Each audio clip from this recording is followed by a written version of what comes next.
Nellore హైవేపై tourist bus బోల్తా పడింది. ఏలూరు నుంచి చెన్నై వైపుగా వెళ్తూ నారాయణ ఇంజనీరింగ్ కాలేజ్ జంక్షన్ వద్ద అదుపు తప్పి బోల్తా పడింది. బస్సులో సుమారు 38 మంది పెద్దలు, 5 చిన్నపిల్లలు ఉన్నారు. ప్రమాదంలో పలువురికి గాయాలు కావడంతో గాయపడ్డ వాళ్లను స్థానిక హాస్పిటల్కి తరలించారు అధికారులు. పోలీసులు సహాయక బృందాలు ఘటనాస్థలికి చేరుకుని సహాయక చర్యలు చేపట్టారు. డ్రైవర్ నిద్రమత్తులో ఈ ప్రమాదం జరిగి ఉండొచ్చని అనుమానం వ్యక్తం చేస్తున్నారు. ప్రమాదానికి గల పూర్తి కారణాలు ఇంకా తెలియాల్సి ఉంది.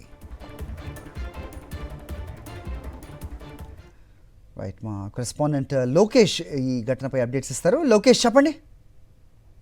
మరి ఇవాళ ఉదయం నెల్లూరు సంబంధించిన హైవే వద్ద ఒక టూరిస్ట్ బస్సు అదుపు తప్పి బోల్తా పడింది. ఈ బోల్తా పడినటువంటి ఘటనలో కొంతమంది ప్రయాణికులకి తీవ్ర గాయాలు కాగా మరి కొంతమంది అందరూ కూడా సేఫ్ గా ఉండడం కాకుండా స్వల్ప గాయాలతో బయటపడ్డారనే చెప్పాలి.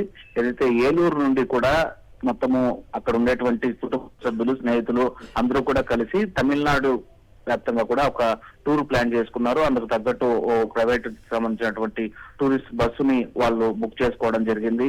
దాన్ని అద్దెకు తీసుకోవడం జరిగింది. ఏలూరు నుండి కూడా బయలుదేరిన తర్వాత ఇటు విజయవాడ దాటిన తర్వాత బస్సు కొద్దిసేపు అక్కడ ఆపడం జరిగింది. డ్రైవర్ క్యాబిన్ కూడా లాక్ చేసుకోవడం జరిగిందని చెప్పి కూడా ఆ ప్రయాణికులు చెప్తున్నటువంటి పరిస్థితి.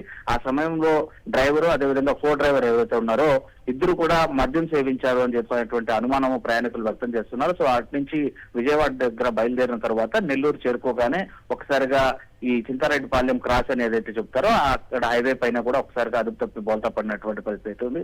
అయితే ఇది పెద్ద ప్రమాదం కానప్పటికీ కూడా కొంతమంది ప్రయాణికులకు వరకు అంటే 4 నుంచి 5 మంది ప్రయాణికులకి కొద్దిగా తీవ్రమైనటువంటి గాయాలు పడినట్లు కూడా తెలుస్తుంది. అయితే హైవే పైన నిత్యము కూడా ఏదైతే డ్రైవర్ కి సంబంధించినటువంటి డ్రింక్ అండ్ డ్రైవ్ టెస్టులు కావచ్చు చేయాల్సినటువంటి అధికారుల నిర్లక్ష్యంతో కూడా ఈ ప్రమాదం జరిగినట్లు కూడా ప్రయాణికులు చెప్తున్నటువంటి పరిస్థితి అయితే ఉంది. ఓకే లోకేష్.